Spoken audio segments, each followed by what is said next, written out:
Salut à toutes et à tous. Bon, on va revenir sur la défaite qui nous fait vraiment beaucoup de mal d'hier après-midi face à Lille au Vélodrome.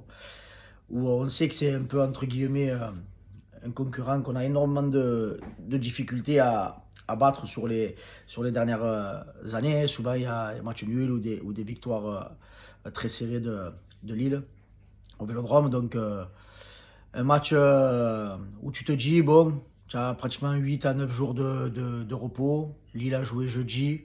Tu te dis, allez, ça peut tenir les 25-30 premières minutes, voire la première mi-temps. Et après, tu dois avoir un OM conquérant. Tu dois avoir un OM qui va pousser cette équipe lilloise à la faute.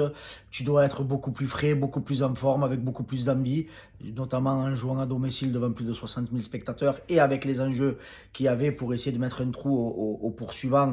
Et notamment ce match pour moi, face à un concurrent direct, parce que voilà, le fait qu'ils sont venus te gagner, ben, ils te recollent au classement. Donc il y avait un gros coup à faire, encore une fois, malheureusement, on ne le fait pas. Après, on va revenir sur quelque chose sans se cacher derrière ça. Attention, qu'on soit bien d'accord, mais bon, l'arbitre il est là, et il faut, quand il est bon, il est bon, quand il est pas bon, il est pas bon. C'est clair que les deux fautes qu'il y a sur Peshao et sur Greenwood, ça doit finir avec un carton rouge.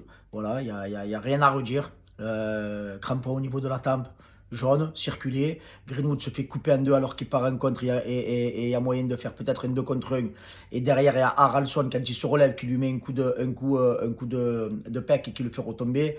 Donc voilà, c'est plus ce second geste-là d'Haralson qui a rien à voir avec le ballon, qui est complètement hors jeu. Donc là, l'arbitre aurait dû intervenir et mettre aussi pour moi un carton rouge. Donc on va pas se cacher derrière ça, je le dis. On avait fait une piètre prestation, mais c'est des faits de jeu, il faut les retenir. Par contre, on va parler des deux buts, encore une fois, où la défense, comme je le dis souvent, on ne sait pas défendre. Voilà, tu mènes 1-0, à la mi-temps, je dis attention, il va falloir essayer d'aller chercher le deuxième. C'est clair que l'entrée de Gouiri t'apporte énormément et je ne comprends pas pourquoi il ne commence pas les matchs sans porter offense à Aubameyang. Mais voilà, c'est vrai qu'il court, mais il est jamais alimenté. Il est pas alimenté pourquoi? Parce que derrière lui, tu as trois milieux à vocation défensive. Tu as Timber qui est assez haut, mais qu'il est là, il sert que pour le pressing. On sait que dans la dernière passe, le dernier geste, c'est pas ça, même s'il est au-dessus des deux autres. Moi, je le ferai reculer. Je ferai rentrer un Nwaneri, un joueur à vocation beaucoup plus offensive, en ayant Greenwood et en ayant Peshao et Gouiri devant. Bon, après, le coach a fait ses choix. Je savais qu'il n'allait pas changer. On en avait parlé lors des semaines précédentes dans le BDS. Pourquoi? Parce que voilà, il était sur 3 victoires d'affilée. Donc, même si la manière, elle n'est pas là, et moi, je le dis, je le répète, jusqu'à la fin de la saison, la manière, je la mets de côté.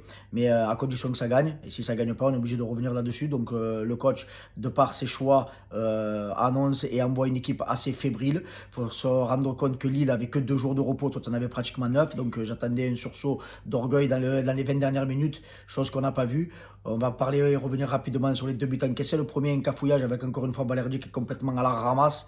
Et le deuxième, dès que Giroud rentre, tu le sais que dans le jeu aérien, on est catastrophique. Tu le sais de suite que ça va planter. Et encore une fois, quand on voit le marquage de Kondogbia sur Giroud, franchement, il faut le montrer dans les écoles de foot et dire ça. Quand vous êtes comme ça dans la surface de réparation, vous devez coller l'attaquant et passer devant lui. Pas rester derrière, attendre qu'il saute pour faire semblant de sauter. Et on sait comment ça finit. Donc voilà, donc maintenant, passez à tous une bonne journée. Il va falloir cette trêve, j'espère qu'elle va faire du bien. Bon, après, on ne sait jamais, parce que même avec 9 jours de repos, les joueurs n'arrivent pas à se mettre ensemble sur la pelouse. Donc, on va comprendre, il doit y avoir autre chose. Le physique, apparemment, ils sont tous cramés. Mais il va falloir faire très, très, très attention à la reprise, parce que Monaco, c'est très puissant, ça revient en forme.